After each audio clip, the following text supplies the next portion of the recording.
With a very heavy heart. His brother Titus Davis passed away yesterday at the age of 27, and there was some questions whether he was going to play today, but he is going to battle and he is going to play with a heavy heart tonight, Colleen. Wow, honoring his brother out there tonight. We will all be thinking about him throughout this game. Can't wait to see what kind of performance he can put out there on the field. Let's switch it over to a receiver on the other side here. T.Y. Hilton, he will also be out on the field tonight. Irv, how big is it for the Colts to get Hilton back on the field? This is huge right here because this guy, you guys talked about, he's the best receiver for the Colts. And right now, he's been struggling this season, only about 3 receptions a game and 36 yards per game. And T.Y. Hilton, for the Colts to go where they want to go, I talked earlier about Phillip Rivers having to play his best football, but also T.Y. Hilton has to be on the field. And it has to be the old T.Y. Hilton, not just not this new T.Y. Hilton where it's all short passes. They need to get back to getting him some opportunities up the football field, some big plays, because he was great at making those plays prior to Phillip Rivers getting there, and he hasn't had the time to get that work in with Phillip Rivers. Yeah, still hasn't scored a touchdown this year, so they obviously are not on the same page. As for the Titans' journey, though, they won their first 5 of the season while going through a COVID outbreak that forced a 17-day gap between games after their Week 4 matchup was rescheduled to Week 7.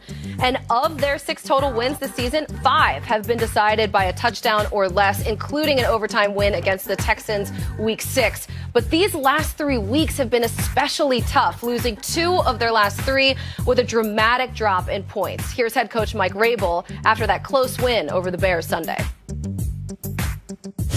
We were at a crossroads here where we were going with our season. Looking at coming off 2 losses, kind of coming back home. Proud of the way the guys played, proud of the way they prepared. And then now the challenge is to come back in there tomorrow and forget about this one and take care of our bodies.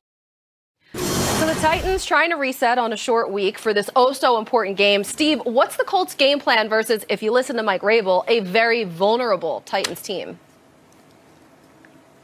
Well, they are a vulnerable team, but they're not vulnerable if Phillip Rivers tries to throw the ball. They're trying to throw the ball 90% of the time. They're 22nd ranked in rushing. Last year, they were top 10. They were 7th. And they're just in shotgun 90% of the time. They need to run the ball. And I hate to say it this way, I love Phillip Rivers. I wanted to go to San Diego if I had the opportunity to play with a guy like that. But now he's up in age, and he's just not that caliber of player. But he can be if you reduce a little bit of load off him, and they haven't done that. They really put too much emphasis on him, and it's not going to work out that way.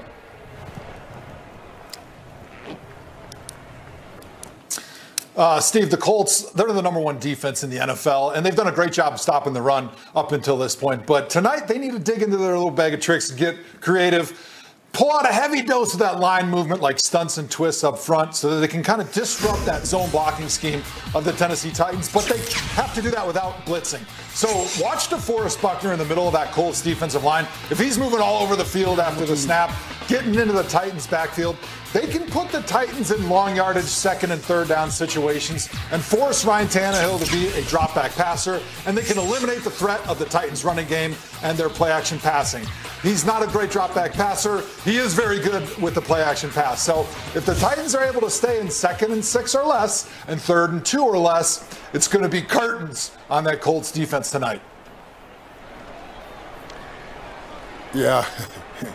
And listen, guys, for me, it is simple. There's a reason Phillip Rivers is throwing the ball 42% of the times in the short to intermediate area because they don't have that run game that you guys are talking about. He has to use it as the run game. That's what they have to do. Now, tonight, they have to stop the run game.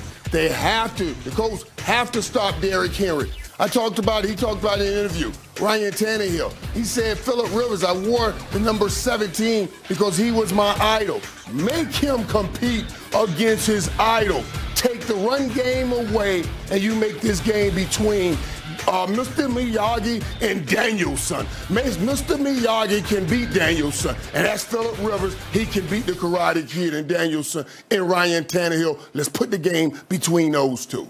Sure, Irv, even with Derrick Henry not looking himself the past few weeks, it's still a massive undertaking for the Colts to slow him down. After all, they don't call him the king for nothing. They say I walk like a king, talk like a king. But they ain't got what's running through these veins. Make way for the king. He is the baddest man in the NFL. Look at me now, you can't hold me down. So give me the crown. They say I walk like a king, talk like a king. You can act around now, say the same thing. They chasing the fame, they all want the name. That, ladies and gentlemen, is the king. Make way for the king. So over the past few seasons, Derrick Henry's been one of, if not the best, back in the league. Won the rushing title last year and continues to lead the league in carries this year. During the Titans' 5-0 start, Henry's averaged over 100 yards per game, but hasn't performed at that same level over the last 3 games, 2 of which they lost. As Derrick Henry goes, so go the Titans. But he's the engine at this point, Joe. Do the Titans, though, put too much on his shoulders? You know, this is a crazy question because the NFL is a game of putting the ball in the hands of your best players. And Derrick Henry is one of the best players in the NFL. He's a battering ram, and he reminds me a lot of Adrian Peterson, which the Browns played back in 2009 when I was on the team. And our defenders were bouncing off that dude like it was pee-wee football. By the fourth quarter, our defense was gassed. They were tired of tackling him, so they started making business decisions. And the Vikings offense then could do whatever they wanted to us. So when you have a warhorse in the backfield that can strike fear and intimidation into a defense and single-handedly wear that defense down, you feed him the ball. You feed him Thanksgiving dinner, you feed him the pumpkin pie, and you even give him 2 slices of cheesecake at the end because it makes everybody on your offense better.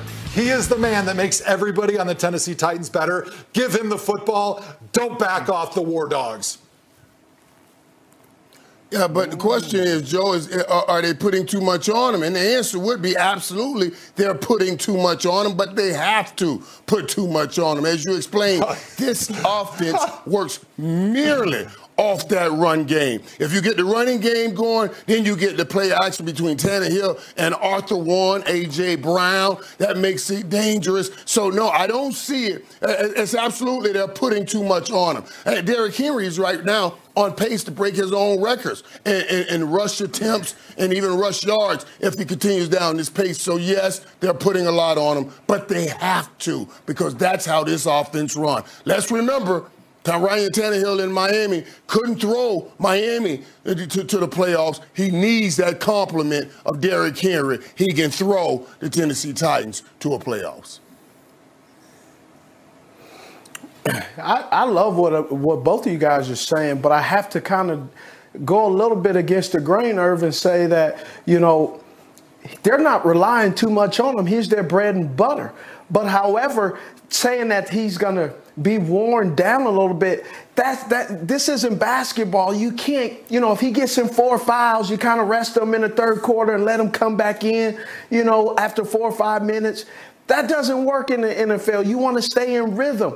And so in the staying in that rhythm, they just give him a few days off. They let her lather up a little bit on Wednesday, get about 50% of the practice. Then just go ahead and take mental reps. And then on Thursday or Friday, you don't even watch. You lather up, and then you're done for the day, and you take mental reps. I remember when we, the Carolina Panthers, were on our run deep into the playoffs a few times, Coach Fox used to say, hey, don't even wear cleats. Just wear your jersey, wear tennis shoes, and we're going to do walkthroughs and just get mentally prepared to stay fresh. So when Sunday came or Thursday night, we were blowing and going, and you just got that flush and had a recovery workout. So all of those things. And Derrick Henry loves to work out. He's a workout junkie.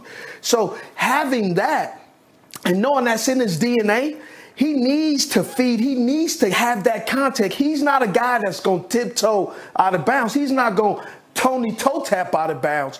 He's King Henry. King Henry is throwing body blow after body blow, and then he'll knock you out with an uppercut with a long run. So, and Joe, I don't really do cheesecake. My wife makes buttermilk pie. It's pretty good. You should try it. I feel like everybody's very hungry on the show. Ooh, All we send keep them to my house, doing I'll is eat it. talking about food. Pancakes earlier, now cheesecake.